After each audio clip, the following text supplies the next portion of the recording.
नमस्कार दोस्तों, मेरा नाम है विमल सिंह। बालाजी स्टडी अड्डा में आपका स्वागत है। संविधान के अलग अलग टॉपिक वाइज प्रश्नों की प्रैक्टिस करा रहे हैं, तो उसी में 24 नंबर का टॉपिक हमारा उच्च न्यायालय जो है वो चल रहा था। इससे पहले हमने तीसरा पार्ट इसका देखा था, साइड में आई बटन में पिछला वाला वीडियो आपको मिल जाएगा। आज हम इसका आखिरी पार्ट देखेंगे, जहां पर प्रश्न नंबर 58 से लेकर के 75 तक हम प्रश्न देखेंगे। लास्ट में एक प्रश्न हम अगले वाले चैप्टर से आपसे भी पूछेंगे। तो चलिए शुरू करते हैं आज का हमारा टॉपिक प्रश्न नंबर 58 से। प्रश्न आपका है, निम्नलिखित में से कौन जो है वो सही सुमेलित नहीं है, आपको बताना है। एक तरफ उच्च न्यायालय दे रखे हैं और एक तरफ उनसे संबंधित जो मुख्य खंडपीठ हैं वो आपको दे रखे हैं। तो कर्नाटक, मध्य प्रदेश, राजस्थान और केरल उच्च न्यायालय, इनकी खंडपीठ कहां पर है वो आपको बताना है।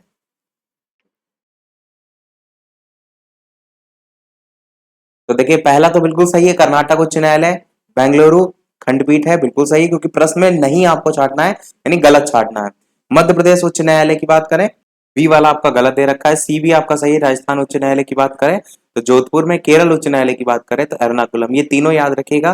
बी वाला यहाँ पर आंसर सही होगा, क्योंकि ये सही सुमेलित नहीं है। मध्य प्रदेश उच्च न्यायालय जो है ये आपका जबलपुर जो है, आपको याद रखना है।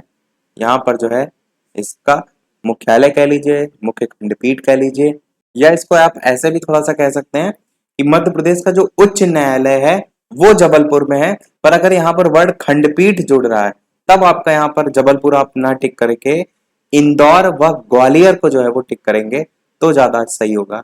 इस चीज को ध्यान रखिए, इंदौर व ग्वालियर। तो दो टाइप से प्रश्न आ सकते हैं, एक मध्य प्रदेश जो है उसका उच्च न्यायालय तो जबलपुर, मध्य प्रदेश उच्च न्यायालय की खंडपीठ तो इंदौर व ग्वालियर। इस टाइप से ध्यान रखिएगा। मध्य प्रदेश का जो राज्य सचिवालय है वो आपका भोपाल में स्थित है, और आप सभी जानते हैं मध्य प्रदेश की राजधानी जो है भोपाल होती है। तो बी वाला यहाँ पर सही हो जाएगा। अगला देखते हैं आपका प्रश्न 59। उच्च न्यायालय के जो न्यायाधीश हैं उनके वेतन में कब जो है वो कमी की जा सकती है। पहला कह रहा है यदि संसद 2/3 बहुमत से इसका आदेश पारित करे, दूसरा है वित्तीय आपातकाल में, तीसरा है यदि राज्य विधानमंडल इस संदर्भ में कानून पारित करे, और चौथा है किसी भी काल में जो है वो नहीं किया जा सकता। तो उच्च न्यायालय के जो न्यायाधीश हैं उनके वेतन में कब जो है वो कमी की जा सकती है, ये आपसे यहाँ पर पूछा गया है। तो बताइए इन चार ऑप्शन में से कौन सा जो है वो सही होगा। आंसर की बात कर लेते हैं ऑप्शन एबीसीडी में से, तो आपका बी वाला ऑप्शन यहाँ पर सही होगा कि वित्तीय आपातकाल की स्थिति जो होती है इसमें आपका उच्च न्यायालय के जो न्यायाधीश हैं उनके वेतन में कमी जो है वो की जा सकती है। अगला प्रश्न देखते हैं आपका 60 नंबर का, कि बंबई उच्च न्यायालय के क्षेत्राधिकार के अंतर्गत कौन से राज्य या संघ शासित क्षेत्र जो है वो आते हैं। महाराष्ट्र, गोवा, दादरा नगर हवेली एवं दमन दीव। तो इस टाइप से 3 पॉइंट दे रखे हैं। अब आपको बताना है केवल पहला सही है, पहला और दूसरा दोनों सही है, पहला और तीसरा या तीनों ही जो है आपके सही है। आपको बताना है बंबई उच्च न्यायालय के क्षेत्राधिकार के अंतर्गत कौन से राज्य या फिर संघ शासित क्षेत्र जो है वो आते हैं। आंसर की बात करते हैं ऑप्शन एबीसीडी में से, तो तीनों ही आपके आते हैं, यानी महाराष्ट्र भी, गोवा भी और दादरा नगर हवेली एवं दमन दीव। आंसर आपका यहाँ पर डी वाला जो है वो बिल्कुल सही होगा। 61 प्रश्न आपका, एक उच्च न्यायालय का जो न्यायाधीश है अपना त्यागपत्र किसको संबोधित करता है। इस टाइप के प्रश्न बहुत पूछे जाते हैं, तो महत्वपूर्ण प्रश्न है। बताइए इनमें से कौन सा जो है आपका सही होगा। राष्ट्रपति को करता है, भारत के मुख्य न्यायाधीश को करता है, उसके राज्य के उच्च न्यायालय के जो मुख्य न्यायाधीश हैं उसको करता है, या राज्य के राज्यपाल को जो है वो करता है। ये न्यायाधीश इस तरीके से लिखा जाएगा, इसको जो है वो करेक्ट समझ लीजिएगा। तो बताइए इनमें से एक उच्च न्यायालय जो है उसका न्यायाधीश अपना जो त्याग पत्र है वो किसको जो है वो संबोधित करता है। तो चलिए उत्तर की बात करते हैं ऑप्शन एबीसीडी में से, तो राष्ट्रपति जो है आपका ए वाला ऑप्शन सही हो जाएगा। राष्ट्रपति को जो है वो संबोधित करता है। 62 प्रश्न देखते हैं आपका, कि भारत में चलित जो न्यायालय है इनका मानस पुंज जो है वो है न्यायमूर्ति भगवती, राजीव गांधी, डॉक्टर एपीजे अब्दुल कलाम या फिर श्रीमती प्रतिभा पाटिल। बताइए भारत में चलित जो न्यायालय है इनका मानस पुंज जो है वो इनमें से कौन जो है वो सही होगा। तो ऑप्शन एबीसीडी में से चलिए बात कर लेते हैं आंसर की। तो चलिए बात करते हैं आंसर की ऑप्शन एबीसीडी में से। तो आपका सी वाला option doctor APJ Abdul Kalam जो है वो बिल्कुल सही हो जाएगा।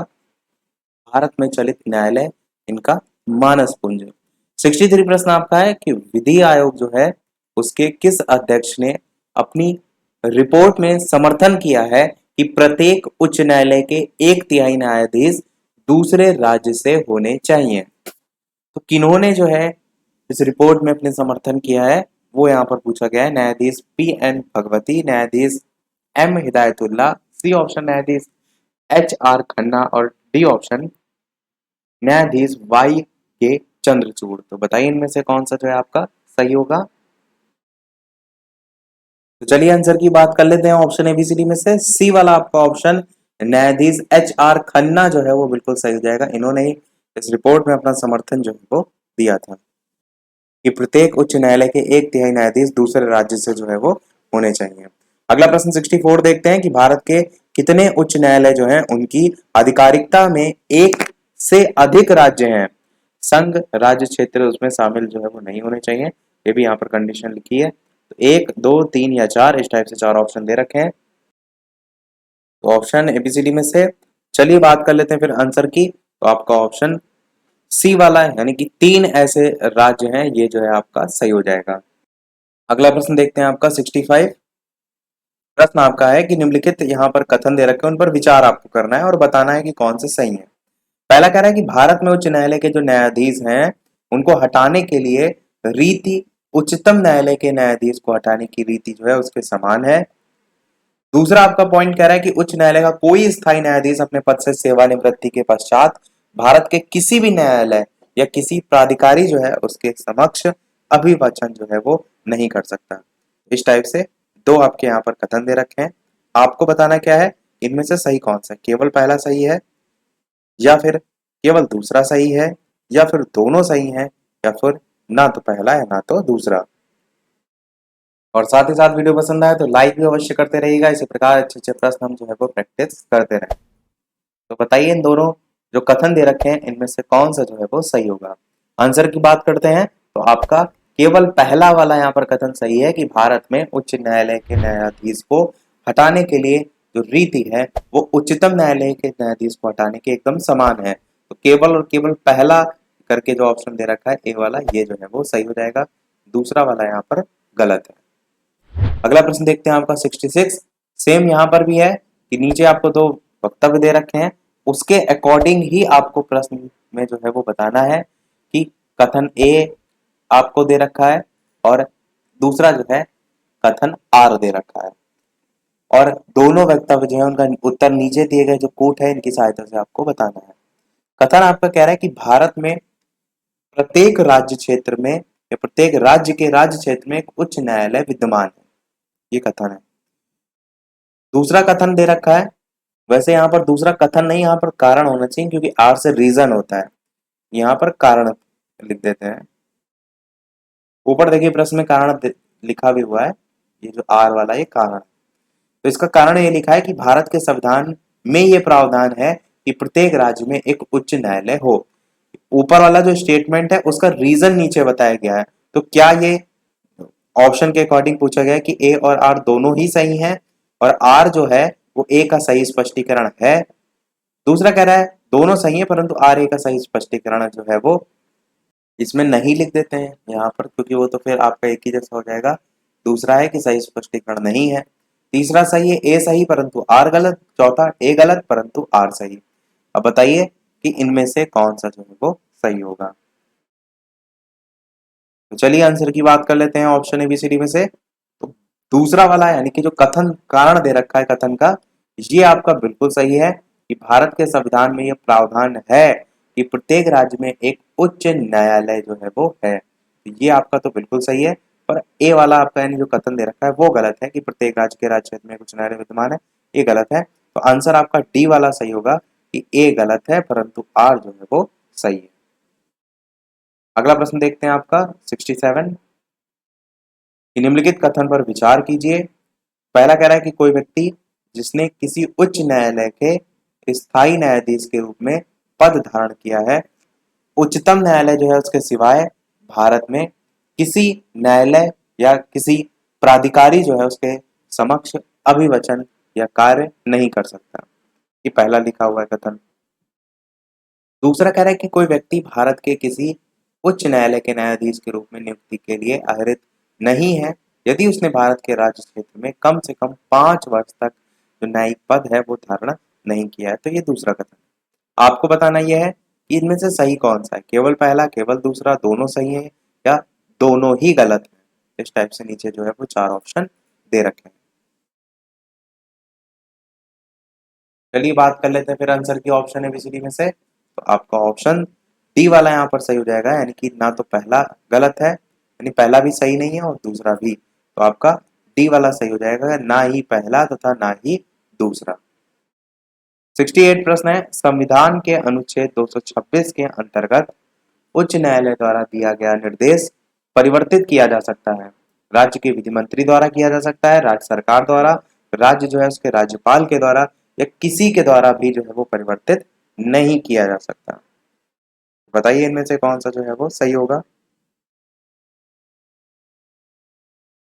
तो चलिए बात करते हैं आंसर की। तो चलिए आंसर की बात करते हैं ऑप्शन एबीसीडी में से। तो डी वाला आपका ऑप्शन सही हो जाएगा, उपर्युक्त किसी के द्वारा जो है जो निर्देश है वो परिवर्तित जो है वो नहीं किया जा सकता।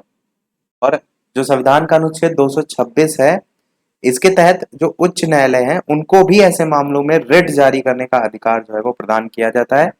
और जो रिट होती है वो मौलिक अधिकारों के प्रवर्तन से संबंधित आपकी होगी या किसी अन्य उद्देश्य के लिए भी जो है वो हो सकती है। 69 प्रश्न आपका है कि उच्च न्यायालय का न्यायाधीश बनने के लिए कम से कम कितने वर्ष की उच्च न्यायालय जो है उसके अधिवक्ता के रूप में वकालत का अनुभव जो है वो होना चाहिए। 5 वर्ष, 10 वर्ष, 15 वर्ष या फिर 20 वर्ष।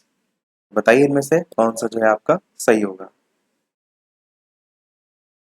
उच्च न्यायालय का न्यायाधीश बनने के लिए कम से कम कितने वर्ष की उच्च न्यायालय के अधिवक्ता के रूप में वकालत का अनुभव होने चाहिए। और यही प्रश्न मैंने पिछले वाले वीडियो में पूछा भी था। तो चलिए आंसर की बात करते हैं। तो आपका 10 वर्ष जो है इतना अनुभव जो है आपको होना चाहिए। तो बी वाला आपका ऑप्शन जो है वो सही होगा। अगला प्रश्न देखते हैं आपका 70 नंबर का कि दिल्ली उच्च न्यायालय की पहली महिला न्यायाधीश जो है वो कौन थी। सुजाता मनोहर, अन्ना चंडी, लीला सेठ या फिर रूमा पाल। तो बताइए इनमें से कौन सा जो है वो सही होगा। तो चलिए बात कर लेते हैं आंसर की ऑप्शन एबीसीडी में से। तो दिल्ली उच्च न्यायालय की पहली महिला न्यायाधीश थी लीला सेठ। आपका सी वाला ऑप्शन सही हो जाएगा। महत्वपूर्ण प्रश्न है, इसको याद रखिएगा, लीला सेठ। अगला प्रश्न देखते हैं 71, आंध्र प्रदेश उच्च न्यायालय कब से जो है वो अस्तित्व में आया। 1 जनवरी 2019, 1 अप्रैल 2019 या फिर 1 सितंबर 2019 या फिर 1 जनवरी 2020। बताइए इनमें से कौन सा जो है आपका सही होगा। आंध्र प्रदेश उच्च न्यायालय कब से जो है वो अस्तित्व में जो है वो आया। तो ऑप्शन एबीसीडी में से कौन सा सही होगा। चलिए आंसर की बात कर लेते हैं। तो आंध्र प्रदेश उच्च न्यायालय जो है आपका 1 जनवरी 2019 जो है वो बिल्कुल सही हो जाएगा। केंद्र सरकार ने 1 जनवरी 2019 से आंध्र प्रदेश राज्य जो है उसके लिए एक उच्च न्यायालय जो है इसके गठन को अधिसूचित जो है वो किया था। साथ ही साथ ये भी आप याद रख सकते हैं कि ये देश का जो है वो 25वां उच्च न्यायालय जो है वो हुआ था। पर यही प्रश्न अगर आपसे अस्तित्व में ना पूछ करके कब से कार्य आरंभ हुआ इस टाइप से पूछा जाएगा तो वो तारीख है आपकी 7 अक्टूबर 2019 की। ये दो तारीख आप जो है वो याद रख सकते हैं। 72 प्रश्न आपका है कि आंध्र प्रदेश उच्च न्यायालय स्थित जो है वो कहाँ है। हैदराबाद, अमरावती, विजयवाड़ा या फिर गुंटूर। बताइए इनमें से कौन सा जो है आपका सही होगा। आंध्र प्रदेश उच्च न्यायालय जो है वो स्थित है। तो चलिए आंसर की बात करते हैं ऑप्शन एबीसीडी में से। तो आपका अमरावती जो है वो बिल्कुल सही हो जाएगा। आंध्र प्रदेश जो है इसकी राजधानी है अमरावती। यहीं पर आपका उच्च न्यायालय जो है वो स्थित है। और इसके अलावा आंध्र प्रदेश की और भी राजधानी है। हैदराबाद आंध्र प्रदेश की राजधानी है, विशाखापट्टनम राजधानी है, कुर्नूल राजधानी है और अमरावती राजधानी है। तो ये सभी इसकी राजधानी है। 73 प्रश्न है आपका कि भारत के कितने संघ शासित क्षेत्र जो है उनका अपना उच्च न्यायालय है। 1, 2, 3 या 4, बताइए इनमें से कौन सा जो है वो सही होगा।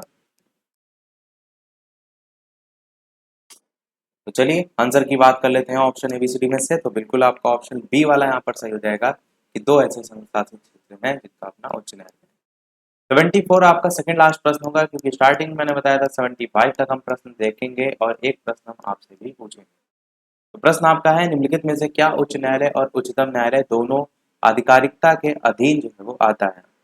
केंद्र और जो राज्य उनके बीच विवाद, संविधान के उल्लंघन के विरुद्ध संरक्षण, राज्यों के बीच परस्पर विवाद, या फिर मूल अधिकारों का जो है वो संरक्षण।